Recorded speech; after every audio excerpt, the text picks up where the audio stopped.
Yo, what's going on, mother lovers?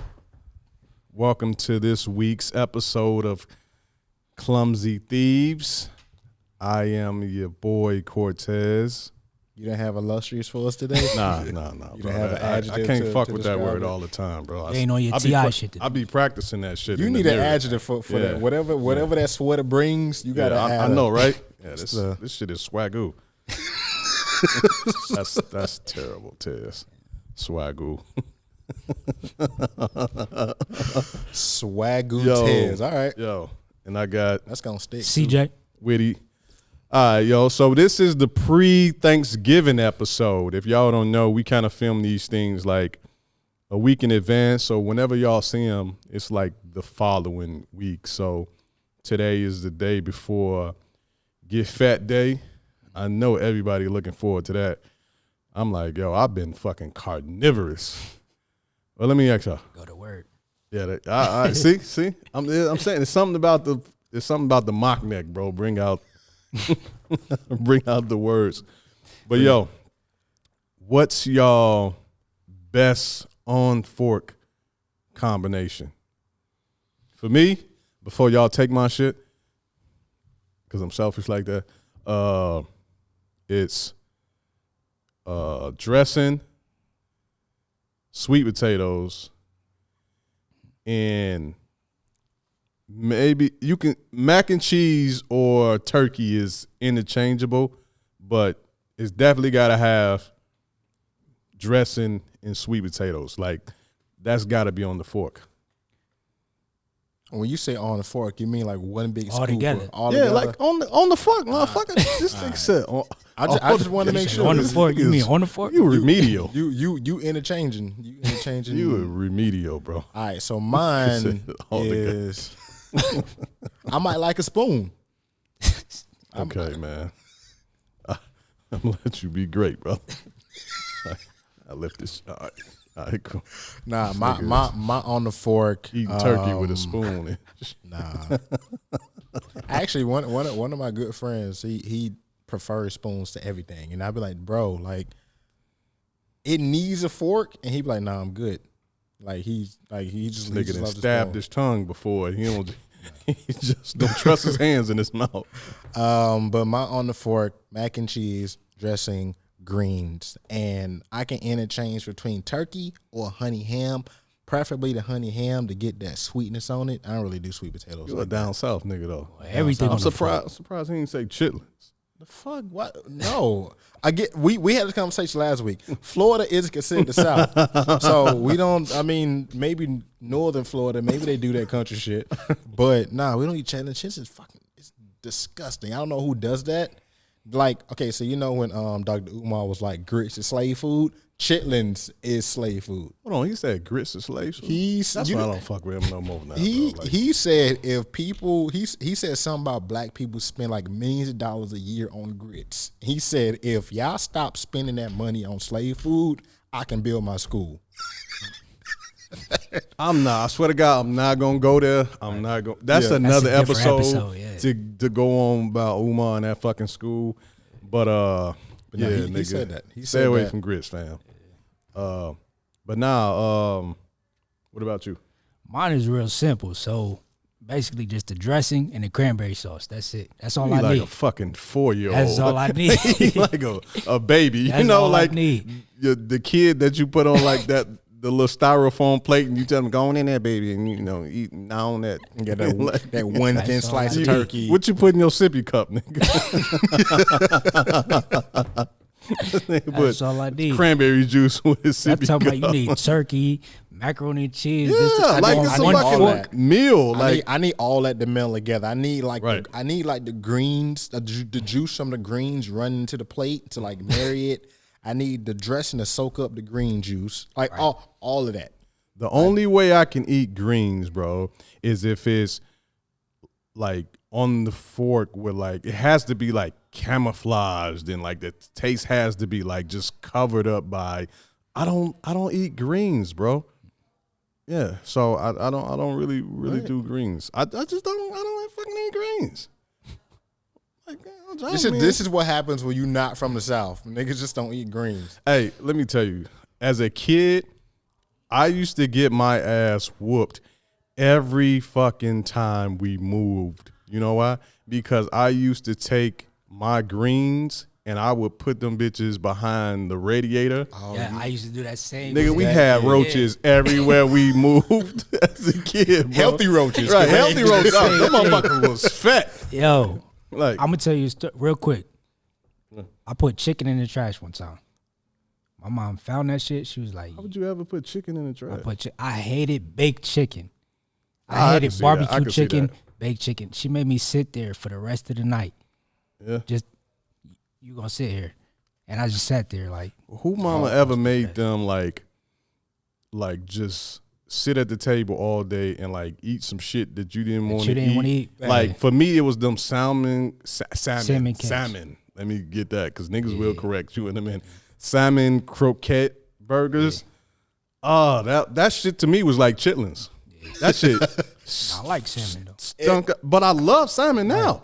But as a kid though, that shit. Well, back then it was like canned salmon. Yeah, it was that canned and it had shit. like it still had like the little bones in this shit, so it wasn't good to eat. It was just get by. Yeah, that was some slave food right there. I think everybody had to do that. I mean, I was a kid who pretty much ate my shit. So like my big sister, when she didn't eat her food, she'd sit and be like, "You want to eat my veggies?" I'd be like, "What you gonna give me for it?"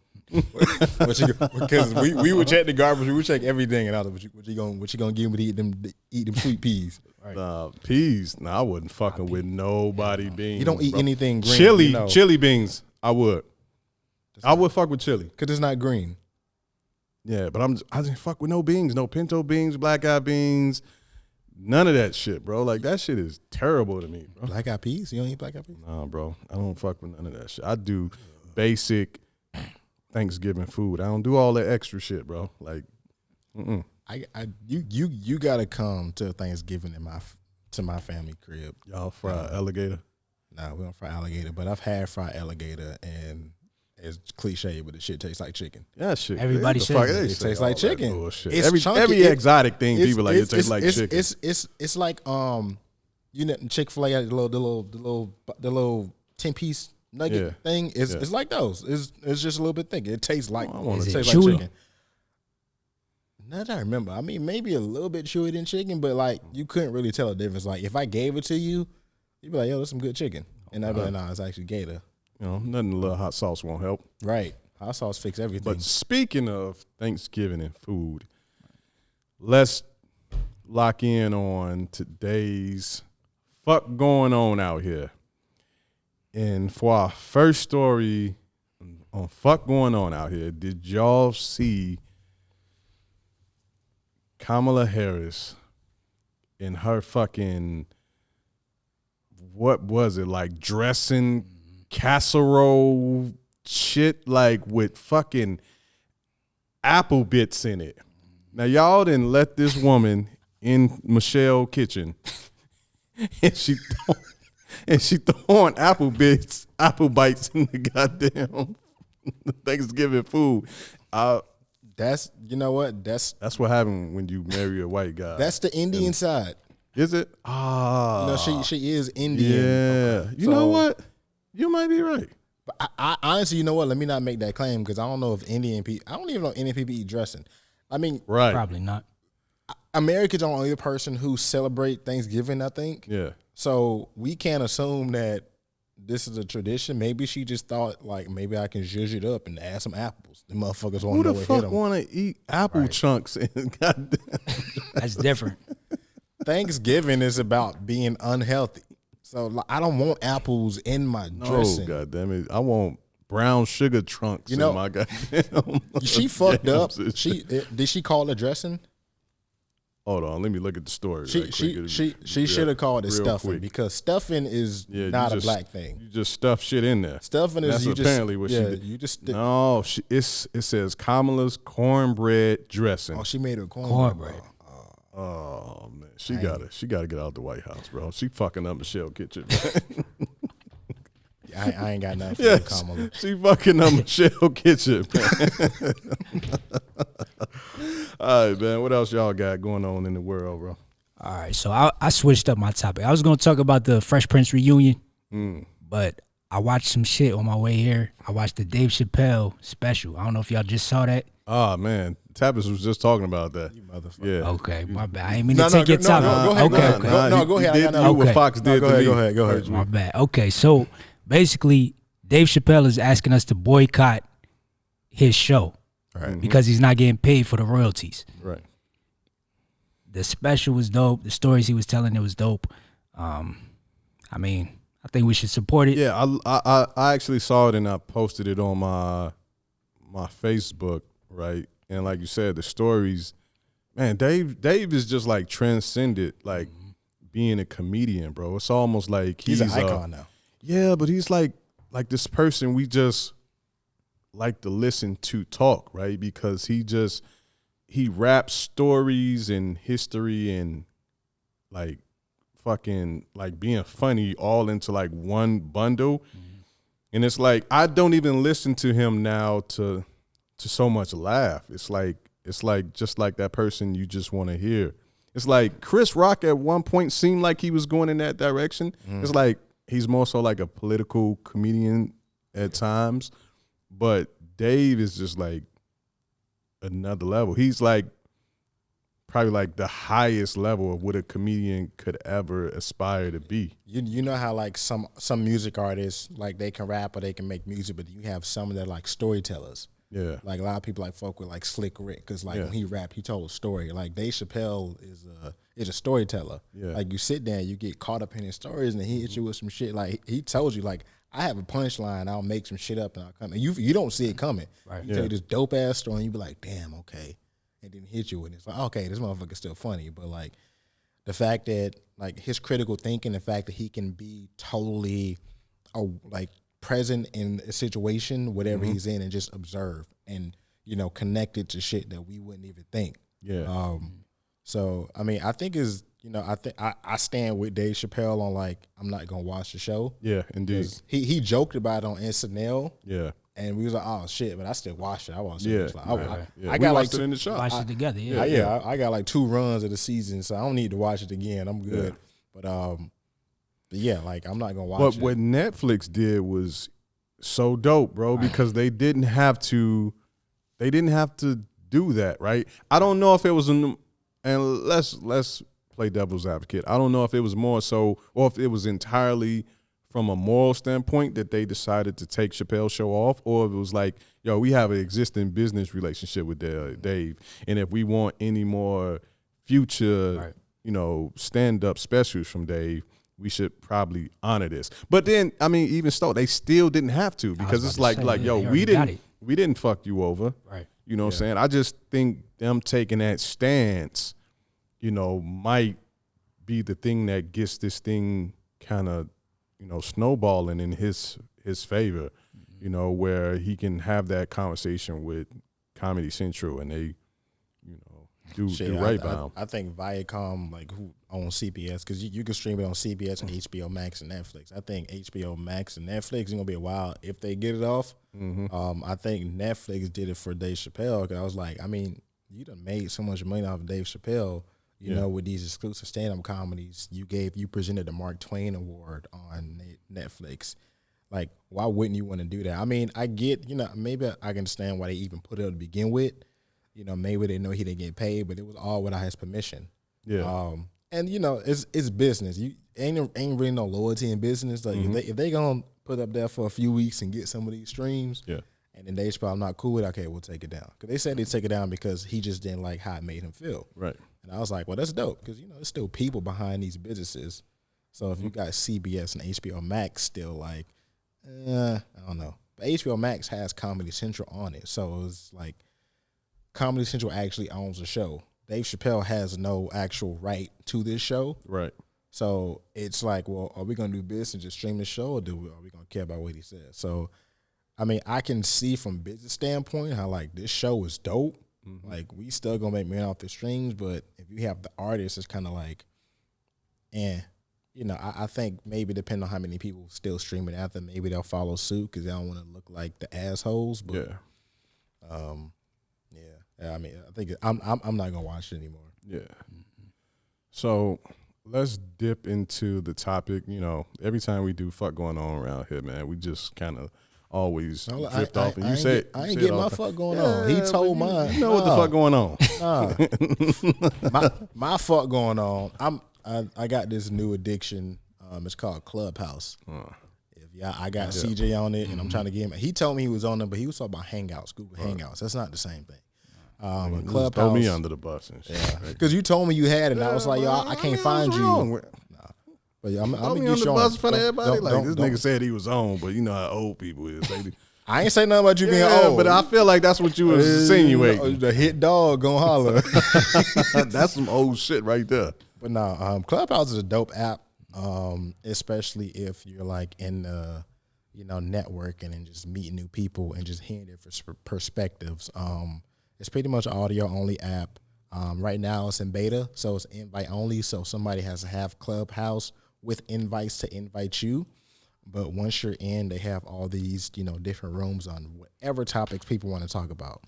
It could be some crazy mess. It could be some real, professional, like how to advance yourself in, marketing or marketing yourself as a photographer, which is, what I'm doing. And, just different things. You can find a room for any mood you're kind of in. Like, you wake up in the morning. There's like rooms for like affirmations, people speaking about like what they're going to do for the day, setting intentions, setting goals.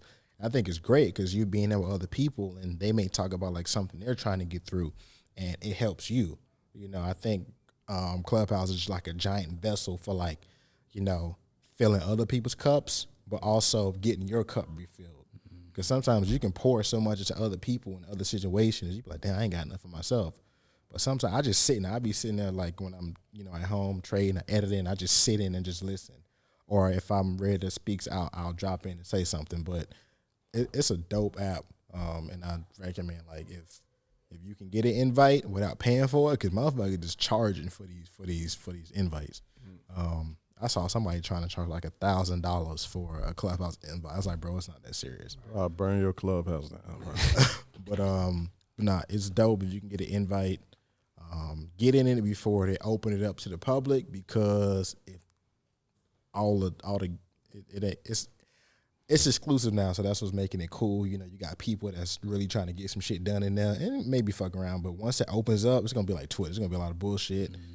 So you gotta you gotta navigate through it. But right now, I think it's hot, and I think it's gonna be a big thing. Like, okay. All right, cool. In today's editions of Tavis's Tech Talk. We're gonna make that a segment. Tech Talk.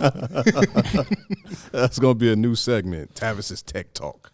So yo, on a more serious note, right? Let's get into some gangster shit. So for the past couple weeks, man, we've been having like some real serious dialogue, with our sisters, the queens out here, right? And last week I had this conversation about does black women really feel unprotected, and today, what I want to do is kind of like change directions a bit and put the brothers under the microscope, right? And discuss in what ways can we, do a better job of protecting black women. Because make no mistake about it, accountability. Yeah, Words. I almost fucked that landing up. you lost the last half of that It word. was like it was like you dropped. That's not. But That's not. I'm not gonna get it again. The word that I said before, it's on. It needs to be on both sides, right? And it's never about pointing fingers. It's never about blame game. It's just about how the fuck do we move forward as a culture and as a people. And I do understand that there are some black women out here who feel a certain type of way. And I just felt like discussing with my brothers, like, in what ways do you feel like you can, or not even you personally if you do, but just giving some of these brothers out here like some tips, advice, you know, on how we can better protect black women. And, you know, I'll let y'all go before I, you know. Let me get it. So last week I told the story about the situation I encountered. Yeah. Walked up on a dude. He was about to put hands on his chick. I had to step in and intervene. So I was telling that story to one of my homeboys from Jersey. And he was talking about how he was saying, like, you know, why would you intervene? That's not your place, right? So I felt like it was my duty to tell him, well, listen, I'm not the type of dude to sit there and watch a chick get beat up by another dude, right? And I feel like that, when I said that, you could see him kind of take a double take and be like, and think about it, you know? So I think, like you said, keeping each other accountable. If you see something, or if it's like somebody's speaking in a way that doesn't really sound like, you know, conducive to what we're, you know, trying to push the culture forward and trying to protect our black women, it's up to you to speak up and say, hey, you know what? This is what I stand for. Yeah. And at least get somebody thinking about it, like, okay, you know what? I think, you know, on your situation here, Right. I think going deeper into that, we can't do, what I don't want to do is I don't want to do a one size fits all, right? Because every brother out here doesn't have, nor should he be expected to, you know, play Superman in those situations, right?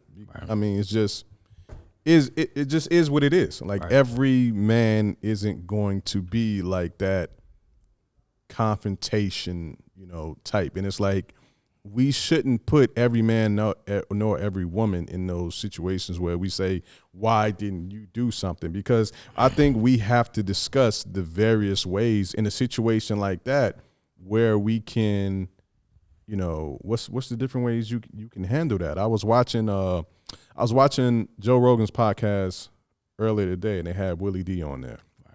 And he was talking about, as a young man, you know, a lot of the things he wished he would have done differently. And he was talking about conflict resolution and how that should be taught in school, because all too often we just think the answer is one or the other.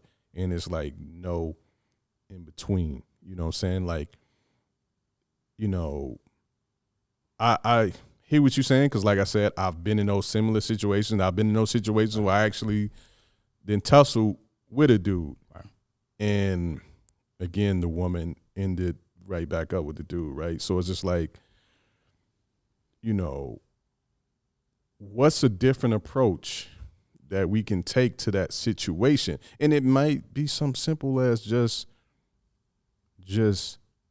getting in between and, you know, just talking. But what I'm saying is not to the point where you meeting aggression with aggression.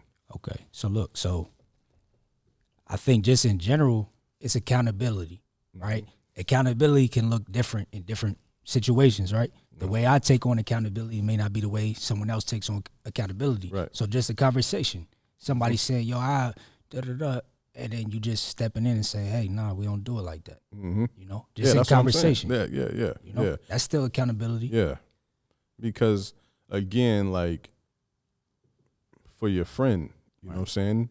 He might be looking at that situation and say like, yo, okay, I see what you're saying, bro, but in that situation right there, like, you know, it's almost like people don't accept a man not stepping in to confront another man physically. They don't accept that until that guy he's trying to confront has a weapon. Right. And at that point, it's like he not looked at like a bitch. Right. But it's like we gotta stop doing that, because if that nigga turn around and start stomping your head in the ground, shorty probably pretty much is going to stop. Yeah. But your ass still in the hospital. All right. You know? What are your thoughts, Steph? I think the accountability is a good one. Also think when we're younger, we got to kind of make sure we have that habit earlier. Because I think when we're younger, we tend to fuck around a lot. Like, you know, we own some bullshit early on. So it's like, you know, if your homeboy do some shit, or it's like, oh, well, fuck that bitch. Or you know, like some shit that potentially could be bad, you don't really read into it yet. You know, I think it takes some age, takes some experience, but I think teaching some of that shit early, you know, from youth or, you know, from your parents or just, you know, just making sure like don't get caught up in the bullshit before it happens because, you know, this had to escalate from somewhere. Like this dude ain't just decided to beat this girl on this day. He didn't just go from like being this humble dude to doing that. So like that behavior is learned or practiced or he got confident to a point where he did that. So I think we got to be preemptive, you know, handle it before it happens. Like, you know, just like, you know, you work out or you take care of your health before it becomes a problem. You don't address it after, you know, you don't address it after you get sick. It's, you know, what is being done beforehand to make sure you don't even end up in that situation. Yeah. You know, are you being taught the right things? Are you taking care of your shit? Self-accountability. Like what is going on with you to make you feel like it's okay to put your hands on this woman?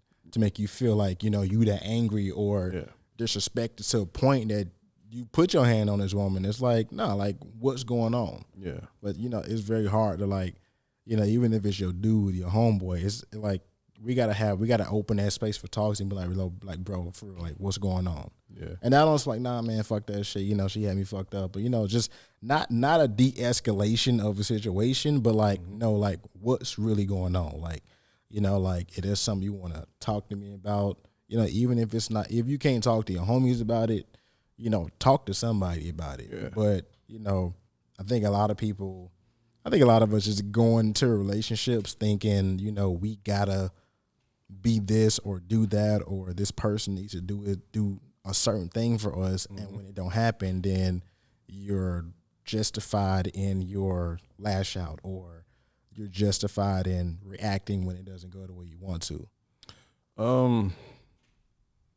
I think, you know, going back to like the original question, I think another way, you know, because what I wanted to do was I wanted to dig deep, right? Really put us under the microscope, you know, really, you know, make the sisters feel like, yo, they really holding the men accountable just like they've been doing us the past couple weeks. You know what I'm saying? No fucking gloves on.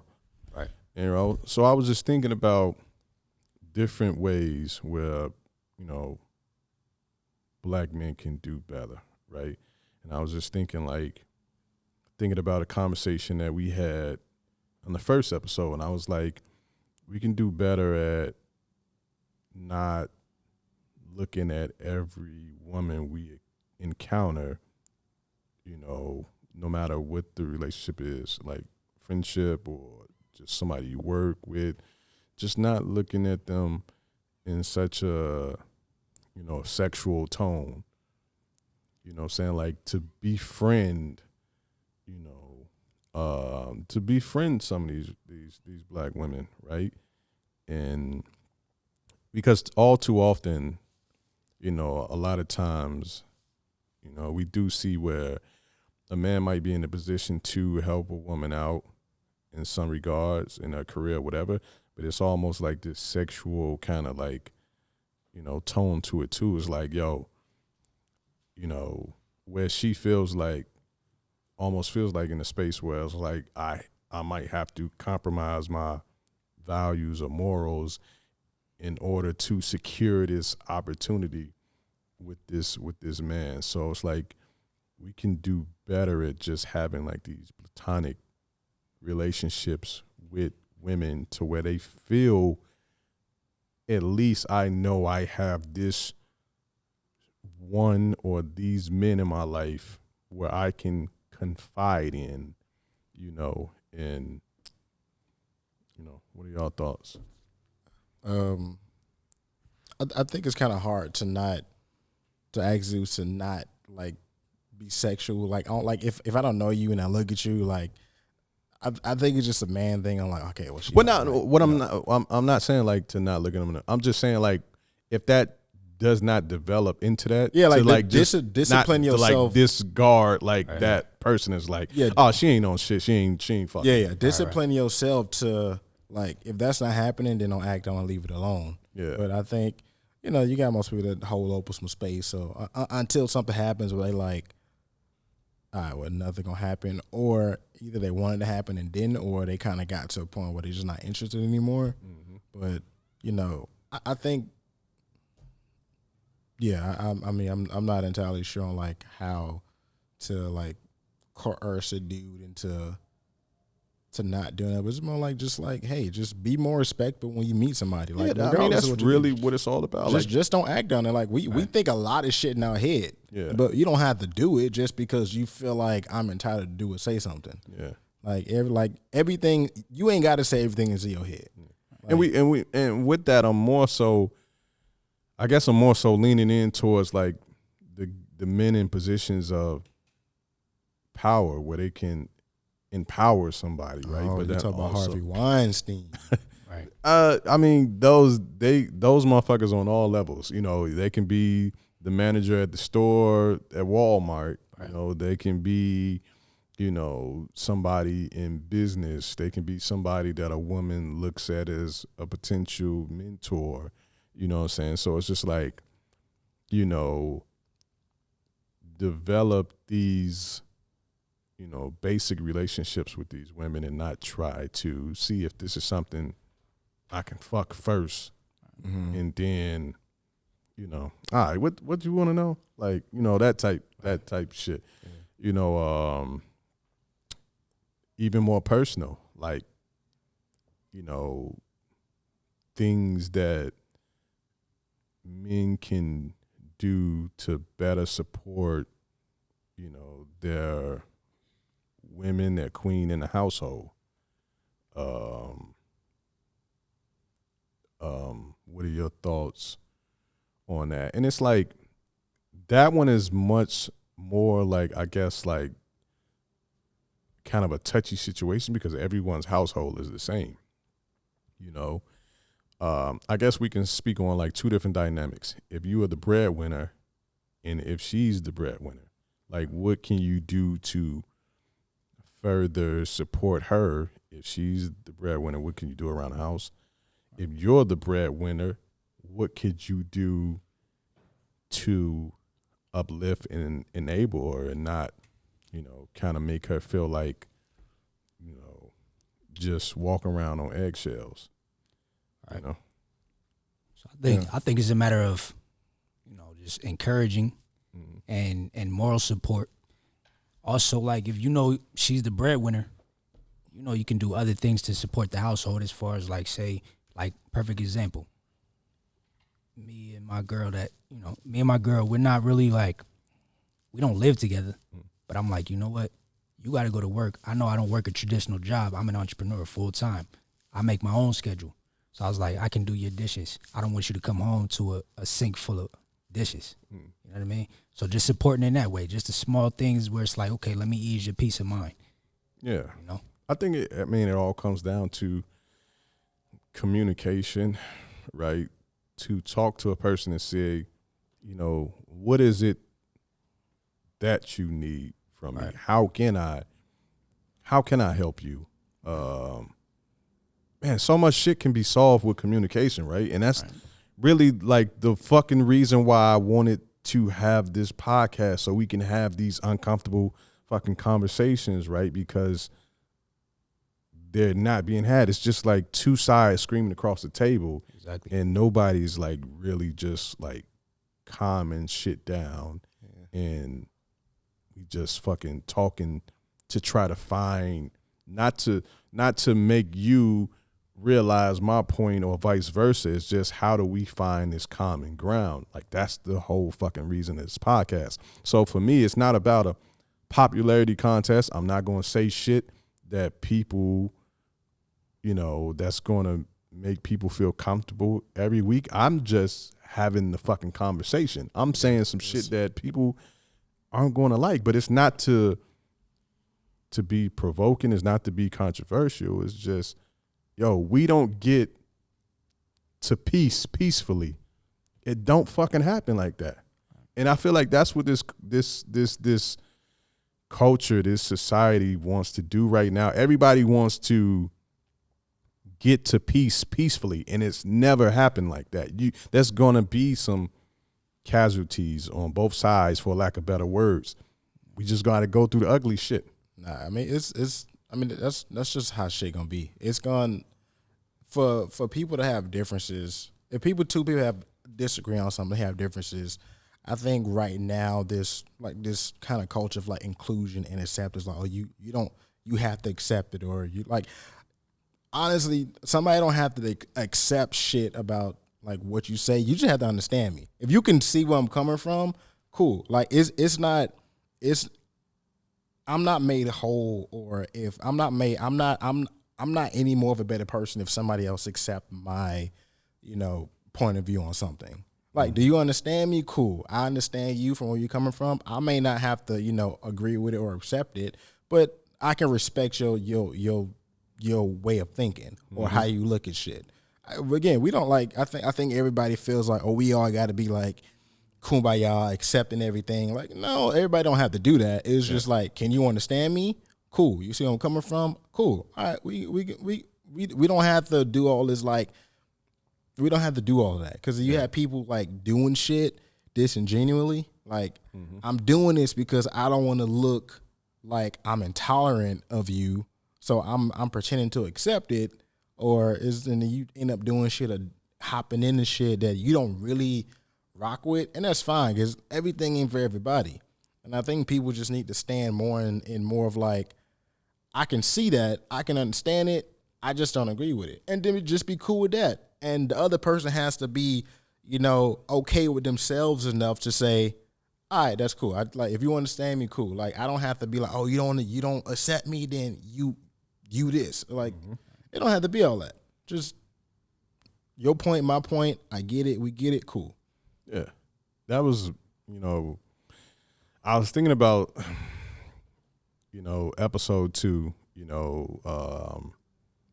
This will be episode 3, but I was thinking about episode 2, man, and I was thinking about how that came across, and it wasn't as, I don't know, it wasn't as spicy as I thought, right? Because it's like when you're up here and you having this conversation and you giving your thoughts, right?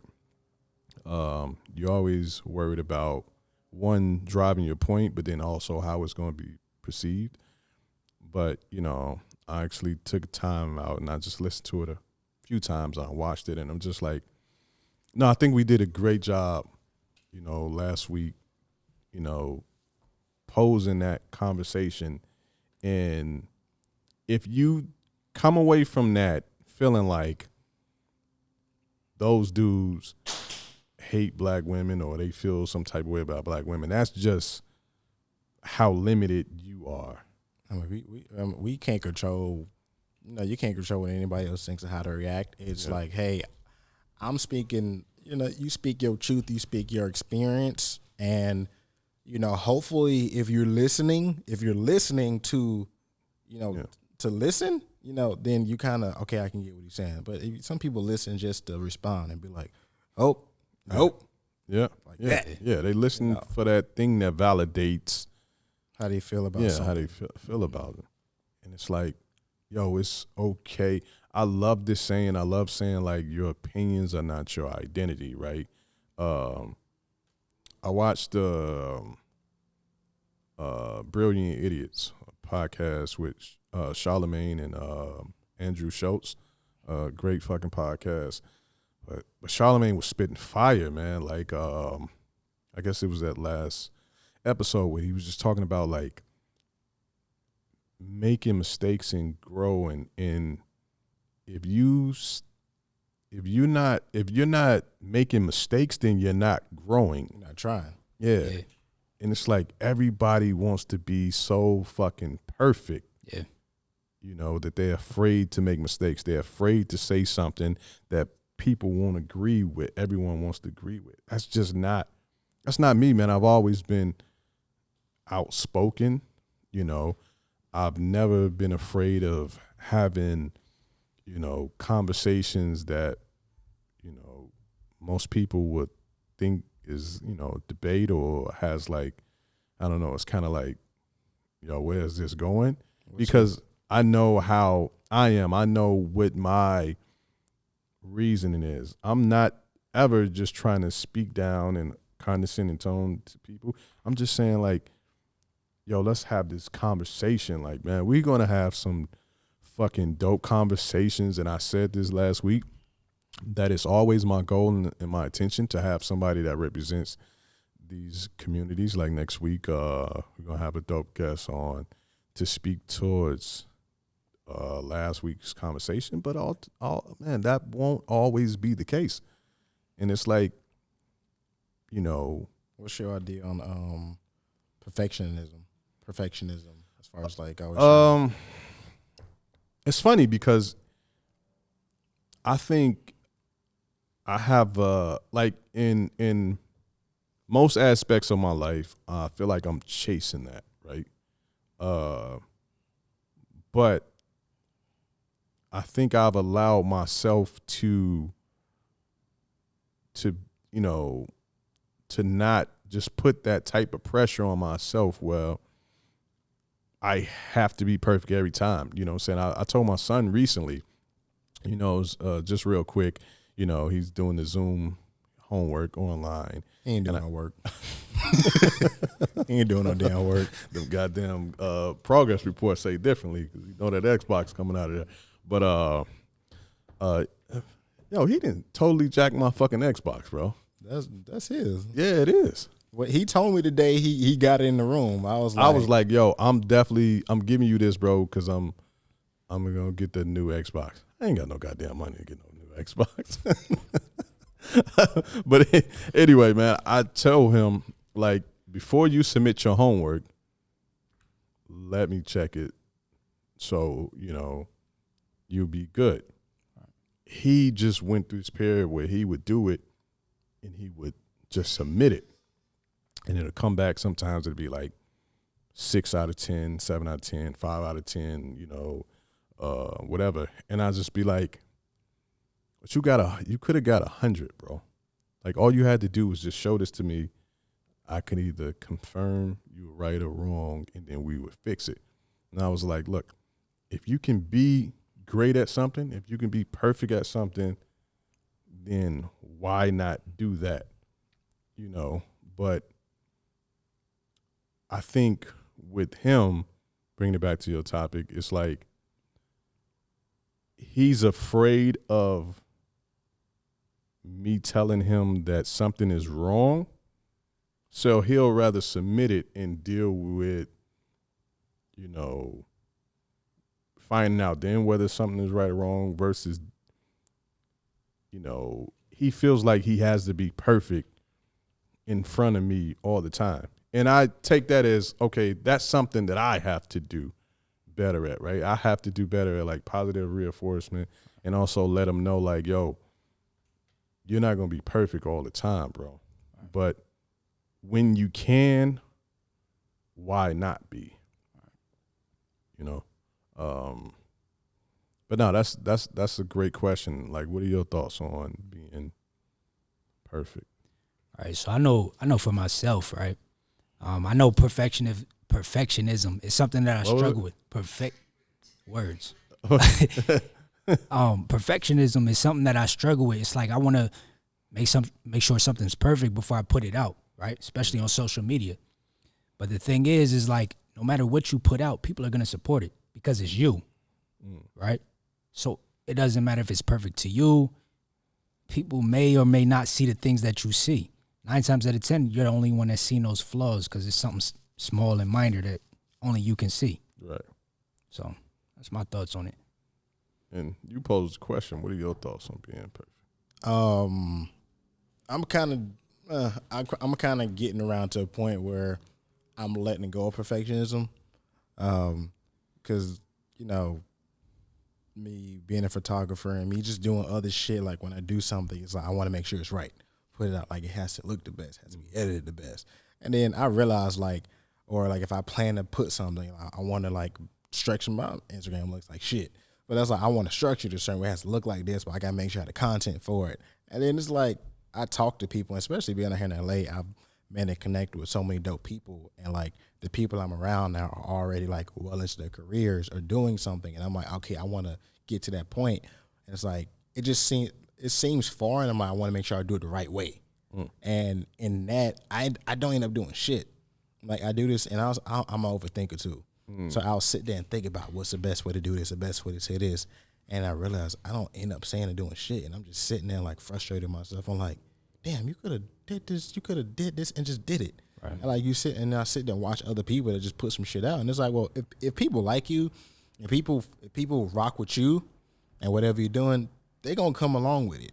Yeah, so like what CJ said. Saying, yeah. So it's, and I've realized that perfectionism also comes from like a confidence thing. Like I'm not confident enough to, trust that when I put out something that it'll get like, I put these expectations on it when it's just all boils down to like, how confident are you about this? It's like, no, just trust that whatever you're doing, is dope. If you like it, then fuck it. Like, don't worry about what everybody else think about it. I think a lot of people get caught up on like perception, and people been on Instagram and social media on how things look picture perfect, and it's like just with anything you do, just like if you like it, then cool. And I was actually about to speak to that point, like 2 points actually.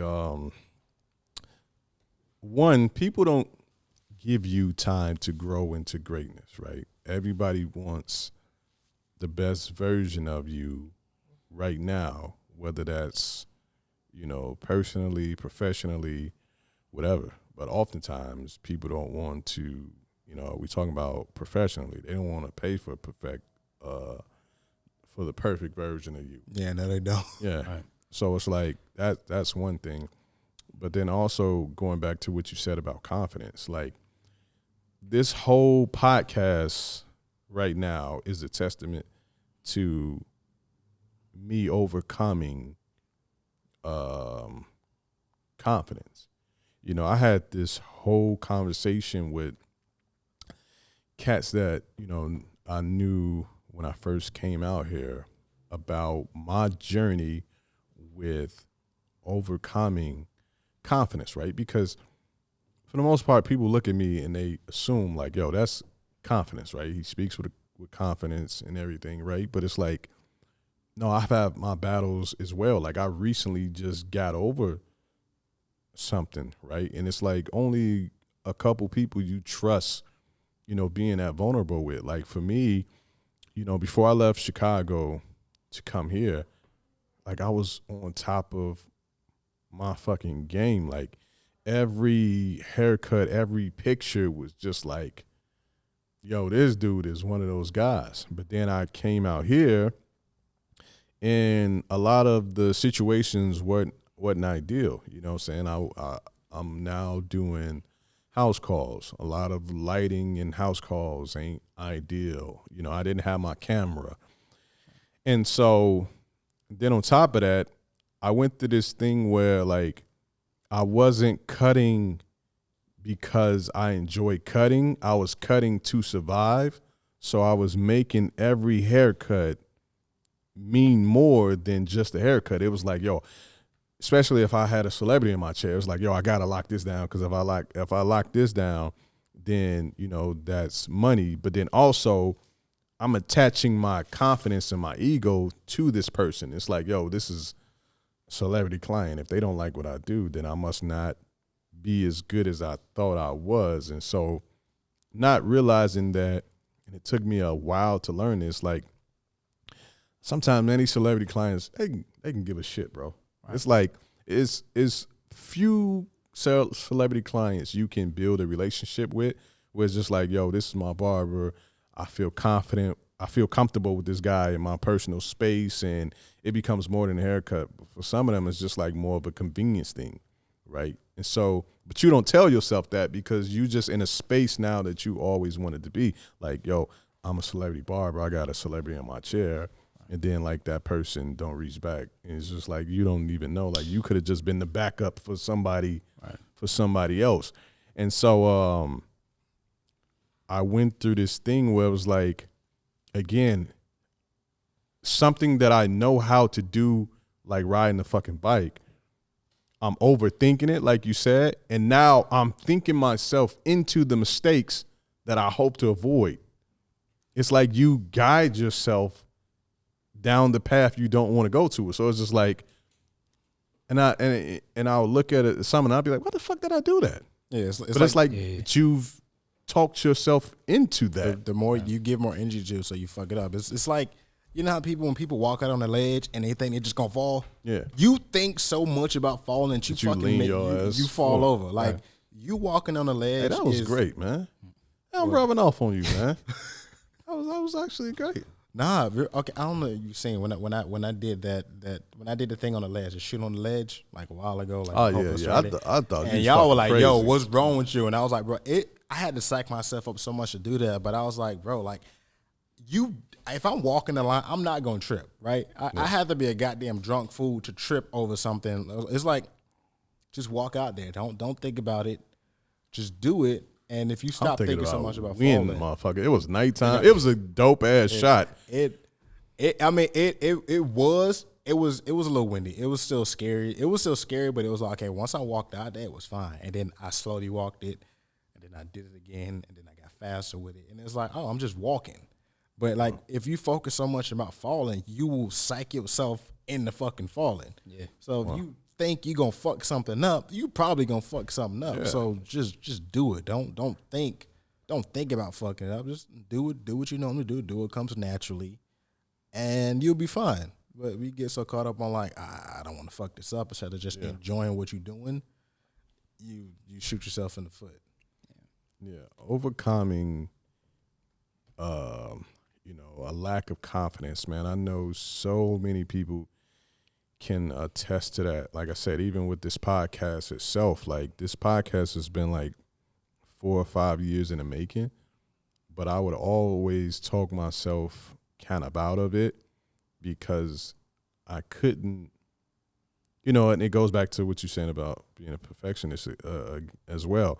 Like if I can't manifest what I have in my head, then I don't want to do it. Even though, even early on, y'all was just like, yo, let's just use what we have and the people will grow with you, right? But this is like, I think when you surrounded by people who are doing a similar thing that you want to do as well, feel like you gotta be. So it's like, yo, I got to roll it out like they do. Okay, so real quick, so how much of unhappiness do you think comes from comparison?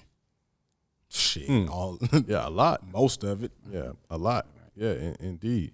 I don't know if it's, to a certain extent it is comparison, but I just think it's like trying to meet a standard that's, been set. And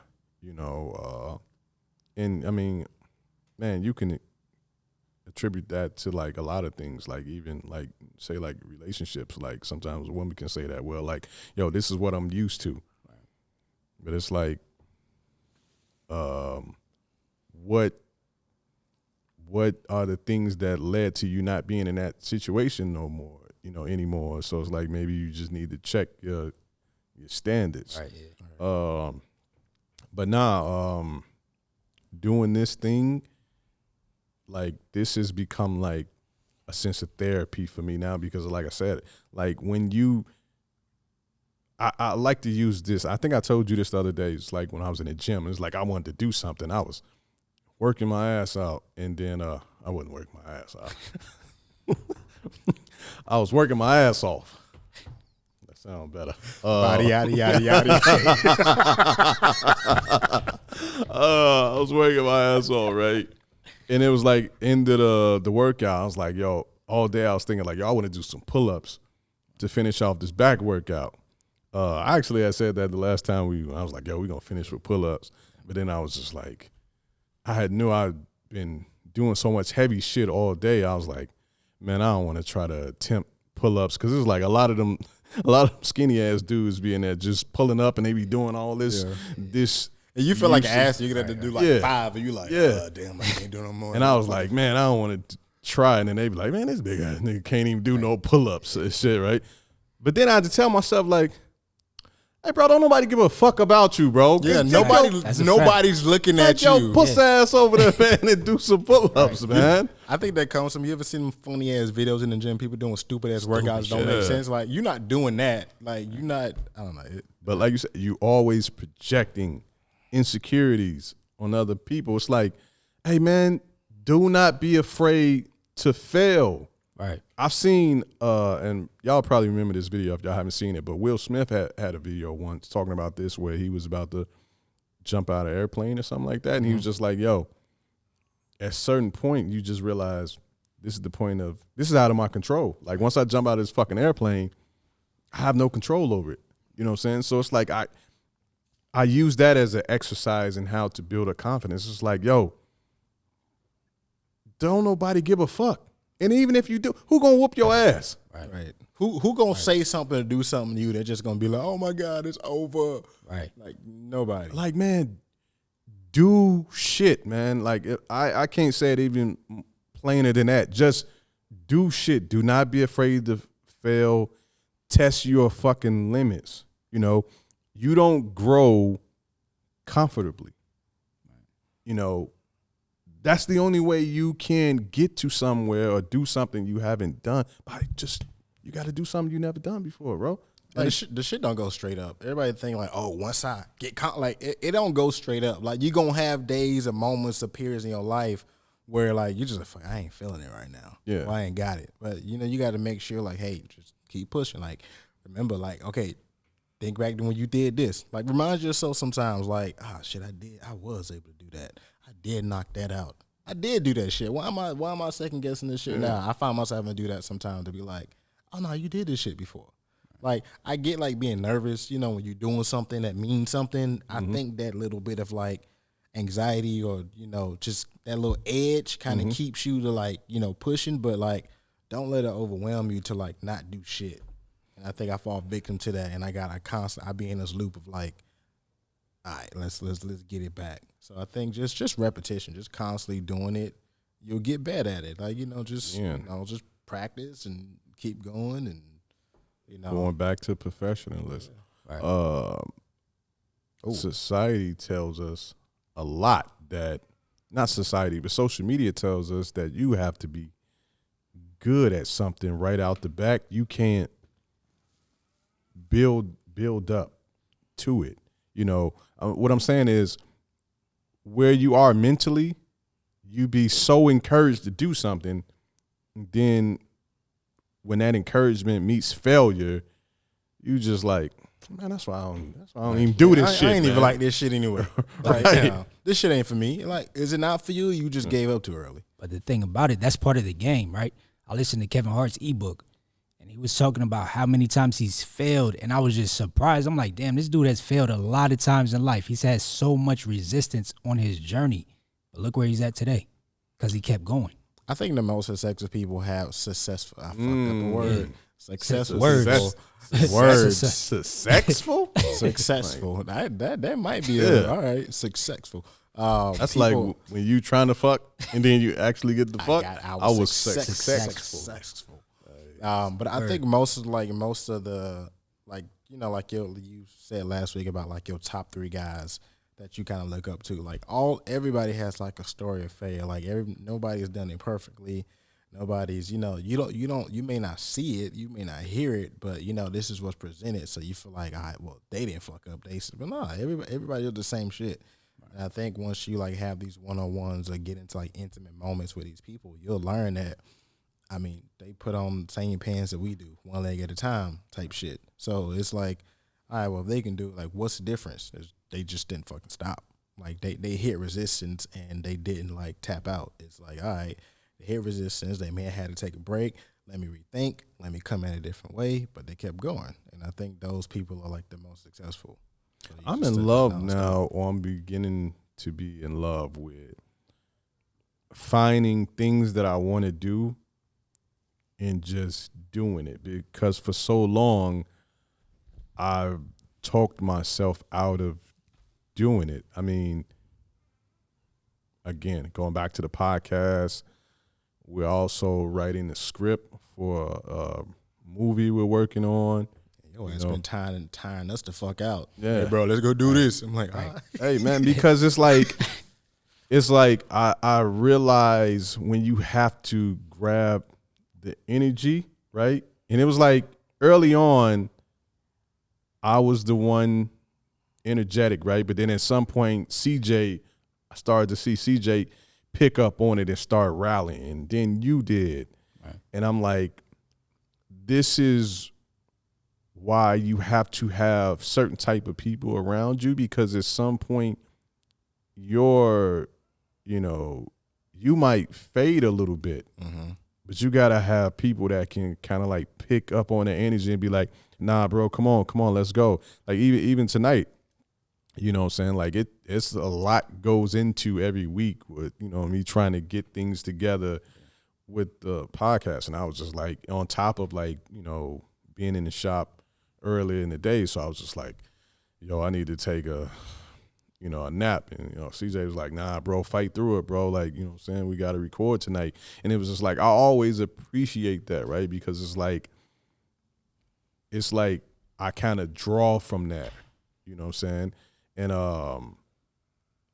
you know, I'm just kind of in love with like just thinking of ideas now and just saying like, okay, what can I do now? Because I love to have a lot of spinning plates. You know what I'm saying? Like, for me, I love for momentum to be stagnant is like a slow death for me. So I got to have a lot going on. So it's like, you know. Does that feeling intensify the older you get? I don't know if that was a real question, bro. Because it sounded like it was. No, like it was a good question. No. Actually, no. It was a little joke. It was a serious question because. Nah, you kept a straight face, but I saw the bullshit under the surface. I was bro. serious for about 70% of it. Nah, because okay, when I hit 30, right? So, you know, you hit 30 and you get. I don't know. I think I'm the youngest person around the people I hang around with. Yeah. So everybody's like 34, 35, 40, you know, getting like in their career doing shit. So for me, I see this and I'm like, oh, damn, okay. So, you know, you get older and shit start getting better. Because, you know, when you're 20, 25, you know, you get to them stages where you feel like, I got to get this done. I got to get this done. But, like, when you get 30 is kind of when you get to that, like, that thriving area. Yep. And I'm excited for it. But also, like, you know, when you get to that age, it's like, okay, well, I know, like, I want to know if like that push is coming from like I'm just kind of catching my stride as I get older, or I need to push it now because I'm getting older. Well, for me, a couple things. Like, I'm big on the circle of success, right? I remember hearing that line on Jay-Z's album, Reasonable Doubts. It was like nobody will fall because everyone will be each other's crutches, right? And I've always kind of leaned on that, and the thinking was, it's like if I empower those around me, I can never fall off, because if I ever fall off, I can take a little bit from each one of them around me and be right back on, but not compromise them enough, you know, where I hurt them. And so I say that to say that it's always been my goal to empower those around me. Like, if I find out something at a certain age, it's my goal as being not the big homie, but being like just like the older one, the more experienced one, to share that knowledge with you so you don't have to go through those same hoops. So like earlier this year with, you know, when the pandemic hit, I got into stocks options, you know, more seriously, right? So after a couple like big wins, first thing I did was, you know, put Tavis on and mention it to Tavis. And honestly, he took it and ran with it, you know, and I ain't just like, hey, bro, I'm doing these Robinhood, you know, stock options. You know, I just put them on in all facets of what I was doing and what I'm listening to this stream and, you know, where I'm getting plays from. And he took it and he ran with it, and he put himself in a position where he was an even better trader than me now, to where like now I'm leaning on him in regards, because I have so much going on that I can't like really wake up every day and just be focused on the market all day. And so even taking a step further, you know, the next thing I was just like, okay, like what else can I get into? And I, you know, dipped off into buying vending machines, you know, had an opportunity to work with somebody else, and I was just like, you know, I when I had the conversation with Tavis, the first thing it was just like, hey, yo, how can I get in on that? You know, partnered up with him on that, right? And same thing with CJ, you know what I'm saying? Like, I had the conversation with CJ, and CJ was like, yo, not only did I had the same conversation with him about Robinhood and stock options and, whatnot, but CJ, told me like, yo, I bought a ATM, and we had that conversation as well. So it's always been my goal to like not be this person where it's just like, yo, I'm on, I got it, look at me. It's always been, hey, this is what I'm doing. I want to put you on, or if not, if you don't want to get on, at least I did my due diligence and my job by informing you, because it's like, as far as like the time that it takes to do something, it's almost taking it back to another Jay-Z line. It's like, Hov did that so you wouldn't have to go through that. So it's like, I'm trying to lessen the years for you to get to a point that I got to. And you might even lap me, but that don't make me feel no type of way, because I know I've put some karma coins in the bank where you will now reach back and be like, hey, bro, I'm doing this now. You want to get in on me, get in on this with me.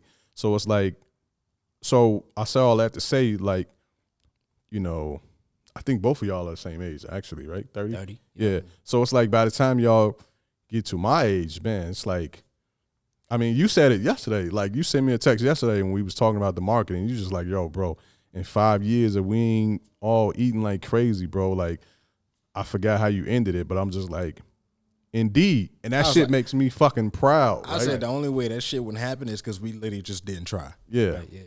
Like, you know what I'm saying? And here we are, got our hands in different projects and doing different things, right? And it's only going to fucking grow from here. And it becomes infectious. You know what I'm saying? Like, especially, bringing it full circle when you just don't give a fuck what other people think. I guarantee you it's people that see this podcast and be like, oh, now these niggas doing a podcast. They was just writing the script. Like, yes, bitch, we still writing that motherfucker. Right. And this is week 3. Yep. You know what I'm saying, of the podcast. It's like, man, you can't slow down my hustle. You can't tell me what I can't do, because I'm at the space where I'm no longer doing that. So once I'm no longer telling myself what I can't do, I can't even hear what the fuck y'all talking about. shit, I almost let my perfectionism fuck up the podcast because you was trying to get ready to go, and I'm like, bro, like we got this, we got to lay this out, we got to check this shit out. Yeah. And it's like, bro, if we want to do it, and then it was like, no, let's just fucking do it. And I'm glad we did it, because I'm like, oh, this is actually like you say, a therapy, just kind of talking shit. And honestly, I don't give a fuck if people listen to it or not. I mean, kind of. Eventually,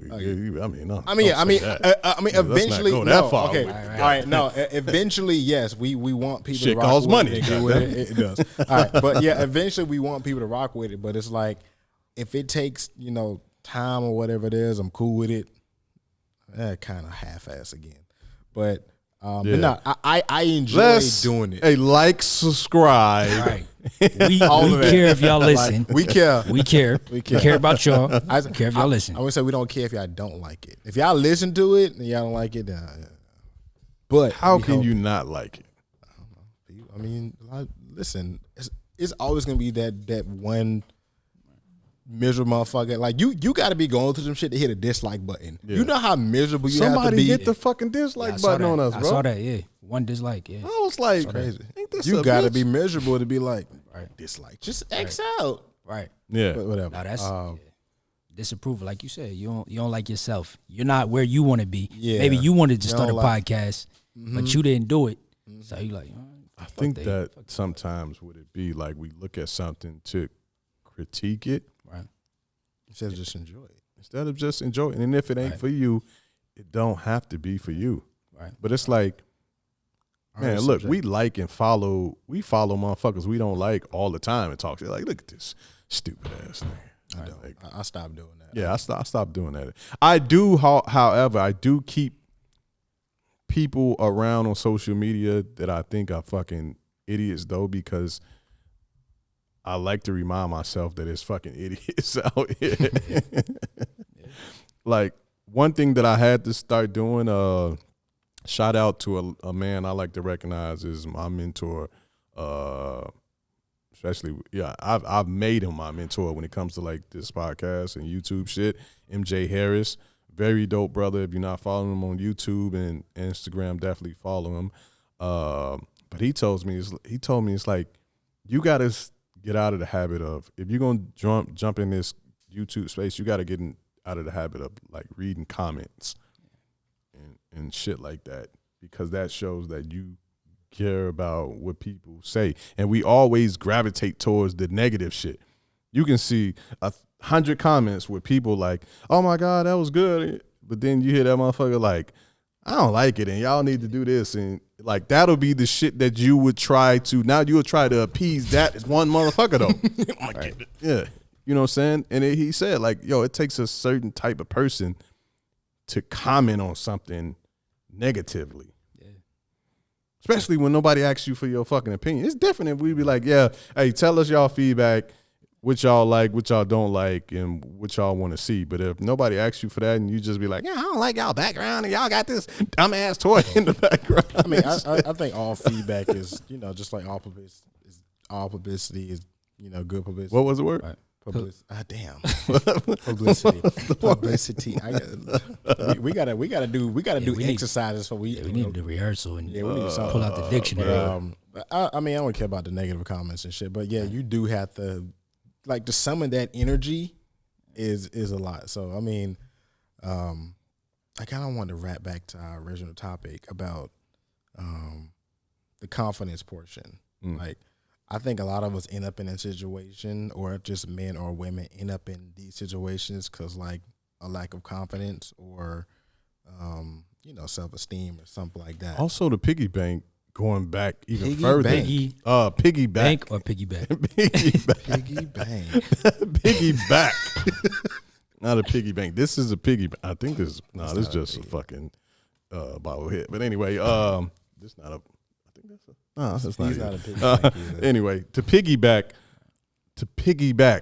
off what you're saying and taking it back a bit further to what you're saying about what black men can do better. Yeah. Just have fucking confidence. Work on your self-confidence, because a lot of this conflict sometimes is dealing with a lack of confidence and you trying to dominate the other sex because it makes you feel more of a man. Yeah, they trying to fill some shoes that they look up to, or they hear something and it's like, oh, well, I'm not sure what I want to be, so I think if I do this, then I kind of meet that mold. But it don't. You just end up being a shitty person or in jail or doing some shit. Or just something. And a lot of times the motherfuckers that we end up fucking with be because of confidence. Yeah. I think it's a difference between like fucking with somebody that you feel like is on your level, as far as like, how can this person add value to me, and vice versa, versus like let me get this person because let me fuck with this person because they not asking for shit out of me. Right. They not trying to make me better. And when you dealing with a person that's trying to make you feel better, of course, or trying to make you be better, of course there's going to be some conflict, because this person is asking you to be a version of yourself that you don't even know that exists. Keeping you accountable. Yeah. Right. Us accountable. Like women be great at like just pushing you, and a man needs to be pushed, but we need to be pushed a certain type of way, because that male ego is a motherfucker. Yeah. You know what I'm saying? Like, push me, but don't that's where undermine him or challenge him. That's where that confidence should come in. Like, you should know that if your significant other is pushing you, then you should know it's out of love, not like disrespecting me as a man, because it's like, well, nigga, if you was doing what you was supposed to be doing, then we'll have this conversation. Yeah. But I do think women do push men to reach other levels. Also think that too many times it's kind of like, well, why? Right. Yeah. It's like women they do it whether they want to or not. But I think if you happens too many times, they have to keep like pushing you. It's like, well, what would you do if I wasn't here? That's why you need to. I think dating up is great for you, because you date outside of your comfort zone or whatever. Then, because initially we always trying to show the best version of ourselves. Like, that representative is always the best version of ourselves, right? But if you fucking with somebody and you just be like, well, she ain't got shit, so, how the fuck can she ask me for shit? Like, you know what I'm saying? But, I think you should date up, right? Because that person, we present off what we think that person wants to see from us. Right. A lot of times. You know what I'm saying? So if you, quote unquote, fucking with trying to come after that chick on social media or whatever that you think is a bad chick and she got a bunch of followers, right? Mm-hmm.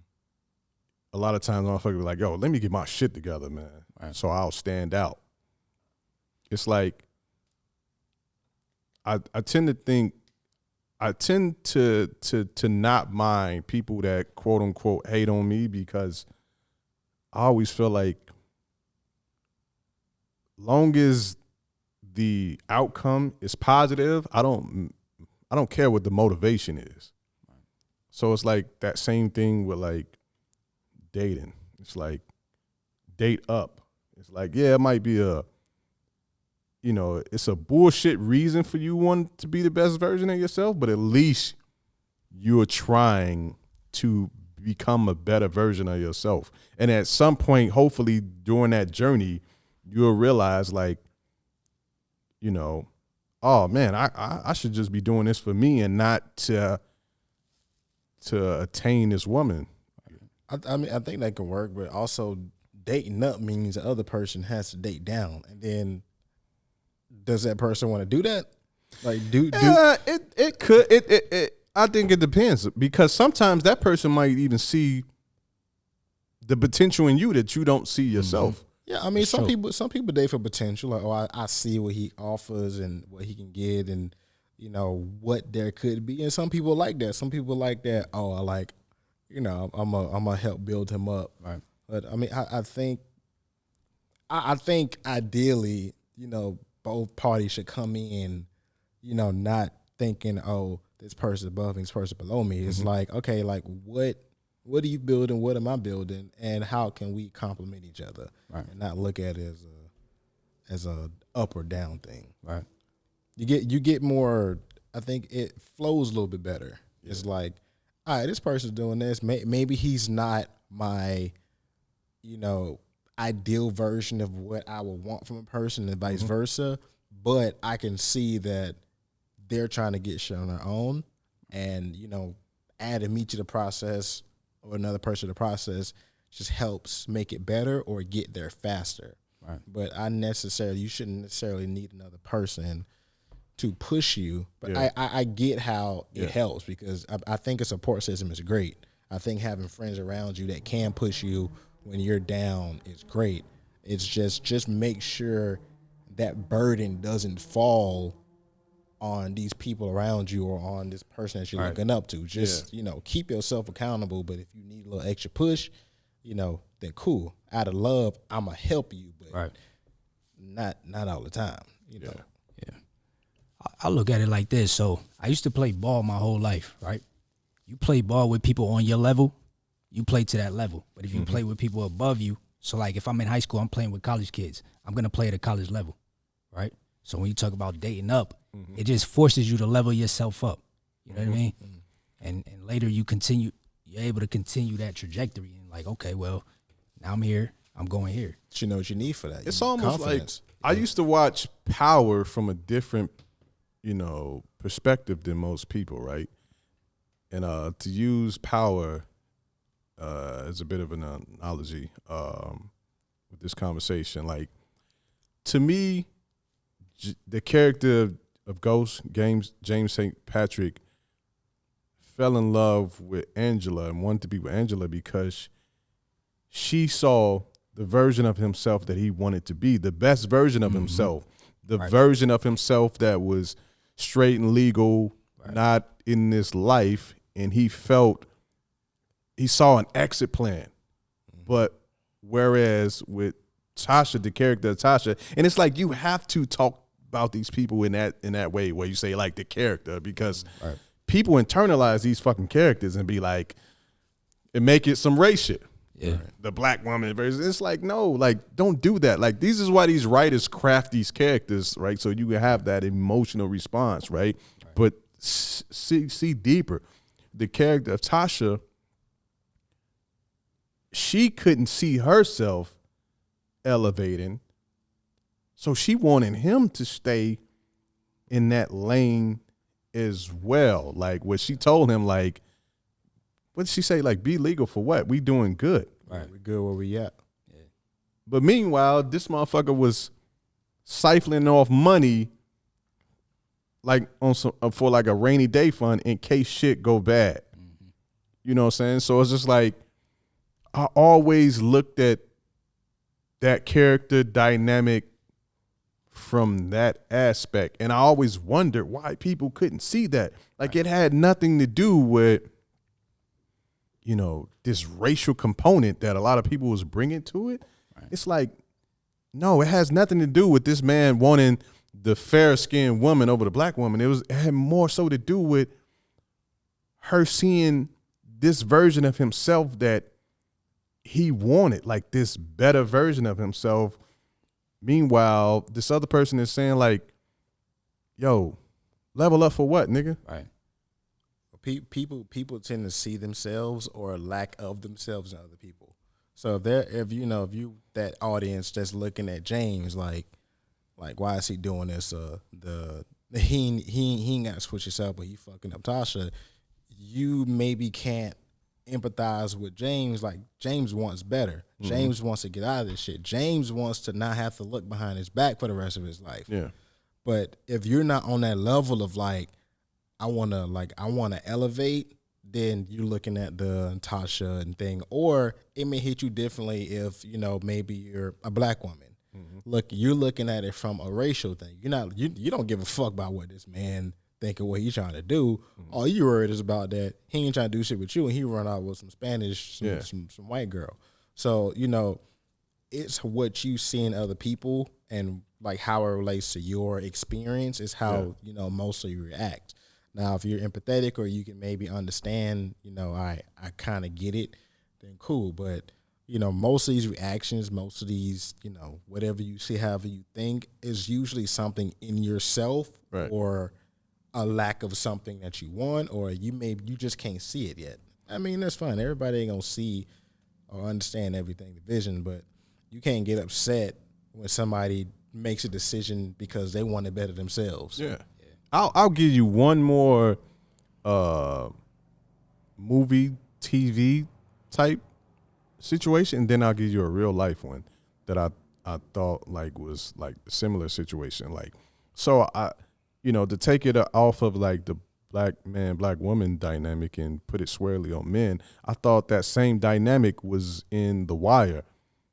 I always, like you said, was empathetic and felt more connected to the character of Stringer Bell more so than Avon Barksdale, because I saw Stringer trying to. Have you both seen Wire? Yeah. Okay.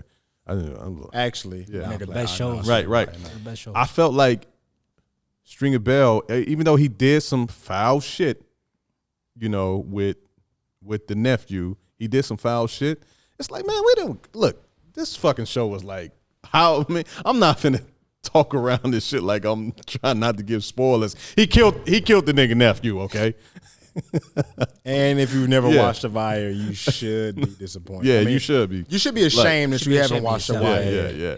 And it's like, yo, he did some foul shit with killing the nephew, but it was like, ultimately, what I'm saying is like the rift between it two. Like, Stringer Bell was trying to get to that next level, right? Where it's like, nigga, why are we still playing the drugs and corner game? This is a young boys game. Right. We trying to get to that next level, right? Where it's like, you know, real estate, all this type of shit. The same shit that motherfucker, it was like that dynamic with Jeezy and fucking Gucci. It's like one is, and I always looked at the two artists almost from that same kind of dynamic, right? But it was like Stringer Bell only saw himself, he couldn't see himself in the suit and being in that element. It was like, nah, I'm comfortable in the streets fighting over this bullshit. Right. You mean Avon? Yeah, Avon, yeah.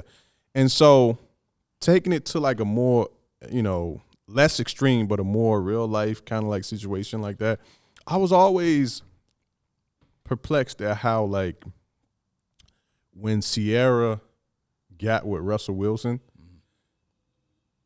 the narrative became, it was immediately after, I think like the Seahawks had won the Super Bowl. It was like when a real man take you from the trap house to the White House. And I'm just like, so how the fuck did, in this one relationship, did you just kind of like upgrade her, but then like put Future down here? Like, nobody forced this woman to be in the fucking trap houses.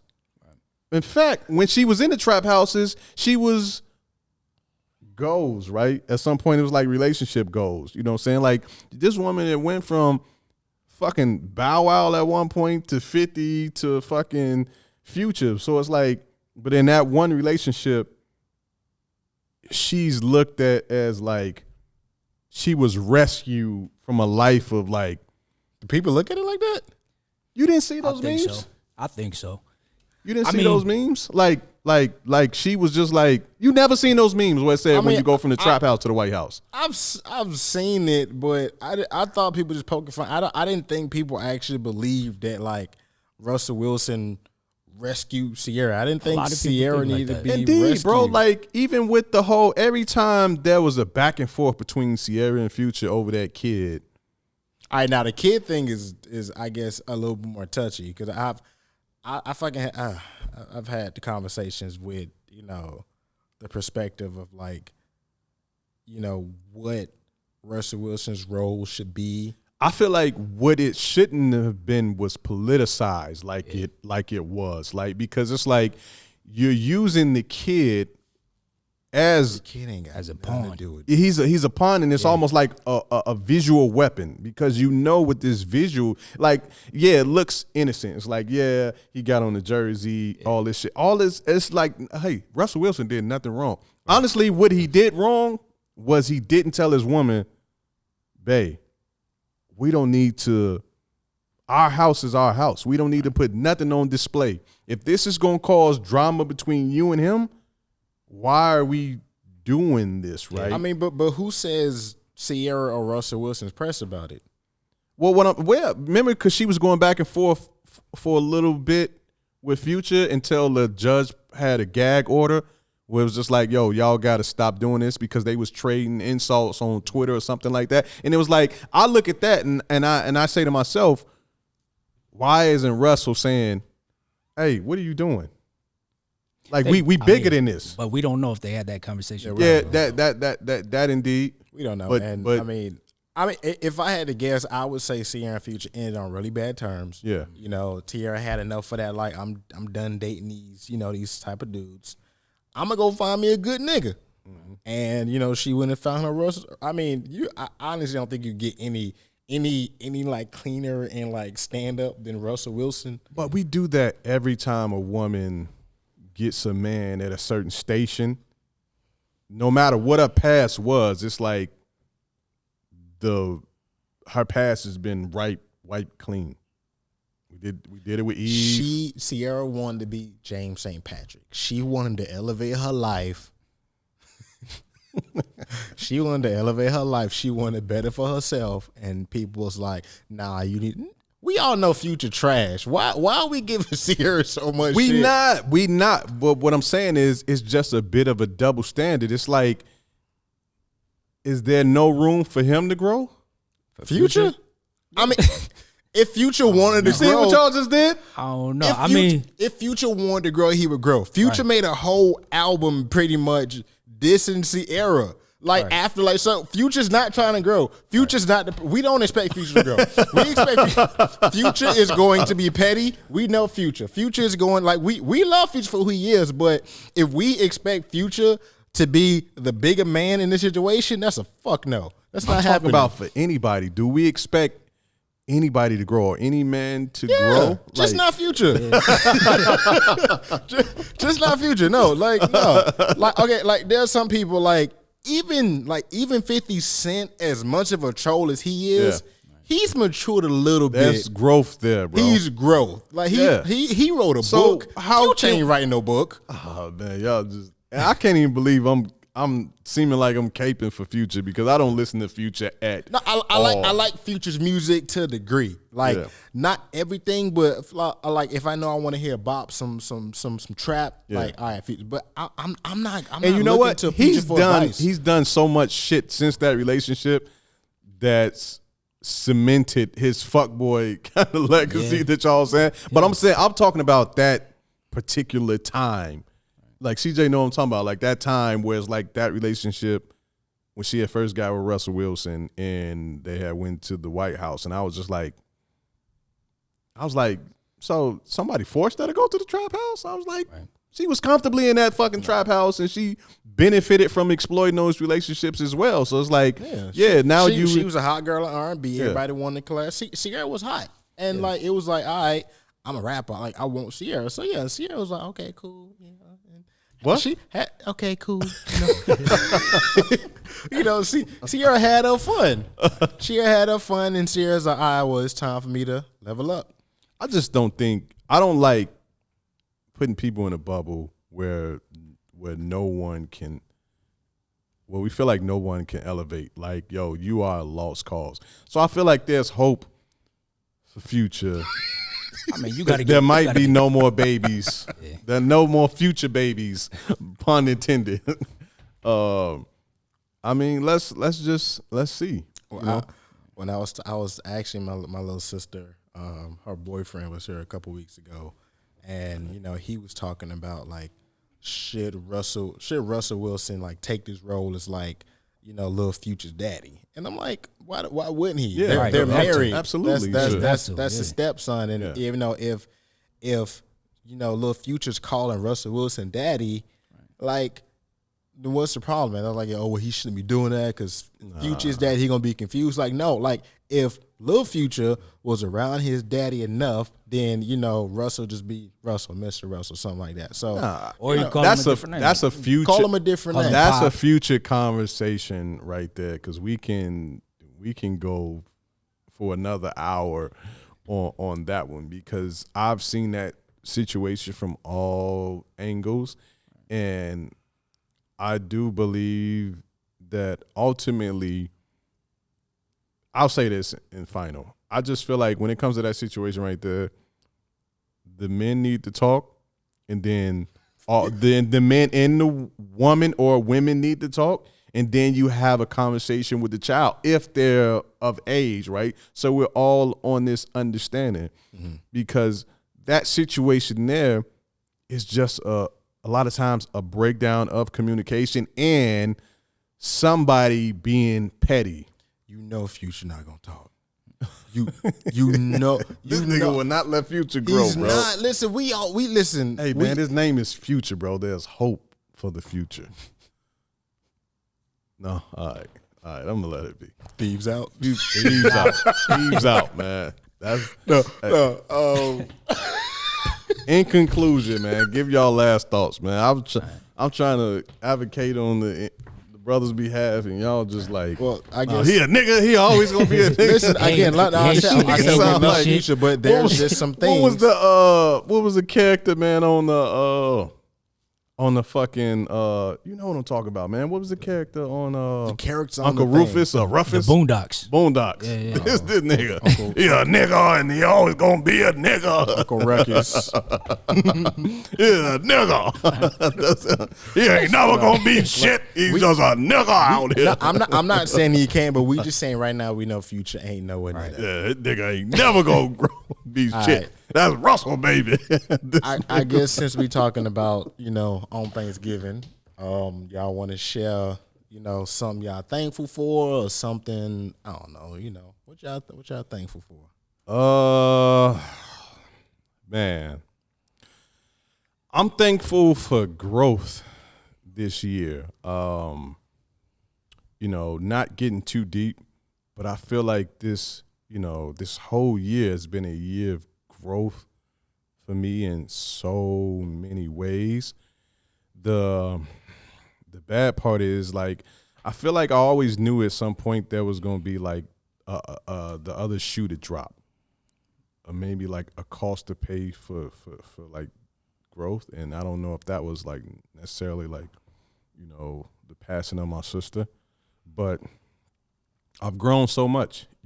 I've regained my confidence back and even more, and I'm thankful for that, man. Like it's a thing you kind of take for granted, like having confidence, and you don't think that it could be taken away from you.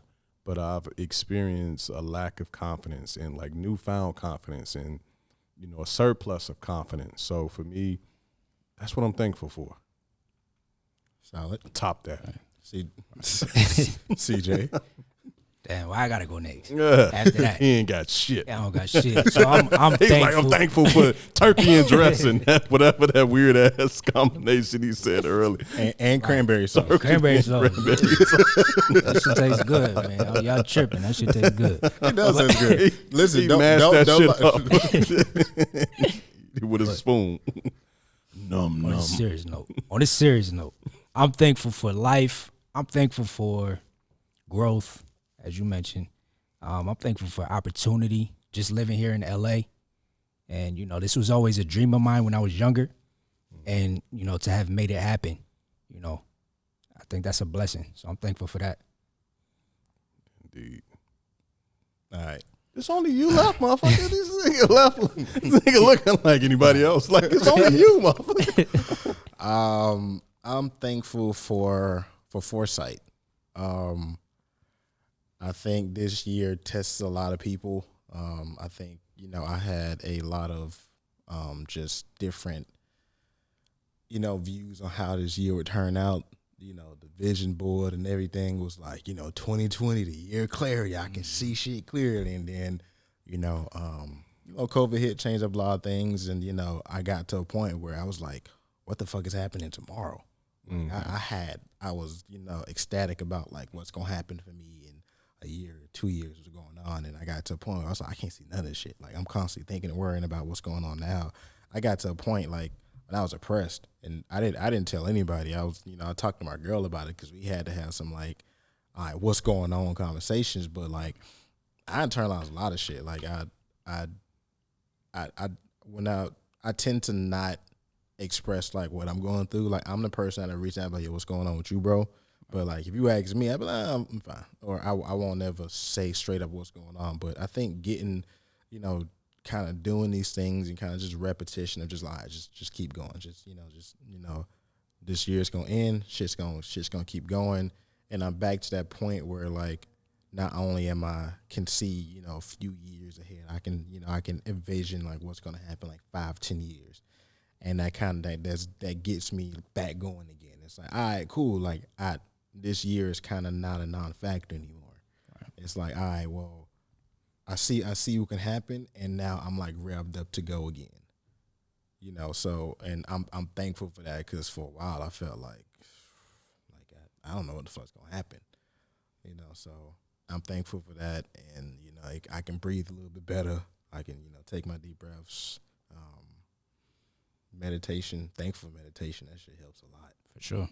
I get up at like 5. I usually get up like 5:30 in the morning. First thing I do is meditate for at least 30 minutes to kind of just center myself because anxiety is a motherfucker. So I'm thankful for that. Thankful to be able to exercise that third eye and see out past my current situation. So, indeed, man. So on that note, that concludes our third episode. We appreciate everybody that's rocking with us, man, and allow us to grow and to build this thing. I hope y'all have a great, dope, safe Thanksgiving. Eat more than turkey and cranberry sauce. That's it. It's just so silly, man. CJ, don't let this man question your truth. Oh, man. And good night. And good night, man, from us, Baby Yoda, and M. Oh, he has a wait. He got a name. He has a name now. Imperial Guard. That's what he is, so we just call him M. M. You refuse to give him a name. Right. You just be popping up anonymous. with shit. Yeah. M, Thieves Out. You just be popping up with shit. Swagoo. Yeah. I just be catching all y'all off guard, man. Just keep y'all on y'all toes, man. So M. Yeah, M. Real quick, y'all got any shout outs? I know we did it on the first episode. Nah. Shout outs? Nah, I can't think of any. So just because I just came from the event. I want to give a shout out to D Smoke, Davion, and DJ Shanks. My friend Terry for inviting me to the event. But shout out to D Smoke on the Grammy nomination. It's big for Inglewood. Is this all one thing? The man trying to give out good right, shout-outs. I'm trying to give shout outs and this nigga talking this nigga. Come on, man. That wasn't me, that was M, bro. My shout out. M. Yeah. About to get canceled, bro. About to get canceled. Oh, M, be listen, cool, bro. Yeah. Shout outs to them. And shout outs to D Smoke on the Grammy nomination. That's big for Inglewood, big for the West Coast. Indeed. LA catching wins right now. Yeah. Let's see. LA Let's see if it is brings up living. another one. LA, baby, home. Yes, sir. Thieves out. Thieves out. See, it's catching on. It's catching on. It's catching. It's on you, bro. Come on, you got to give it. I'm gonna need another week or two. Joe, it's always This nigga. Django. It's always got to be that Django Uncle ass Ruckus. nigga. Uncle Ruckus. I ain't saying that shit. All right, good night. No faith, nigga. Good night, y'all. Good night. Instead of Thieves out. Thieves out. Oh. There we go. I'm mad. I just.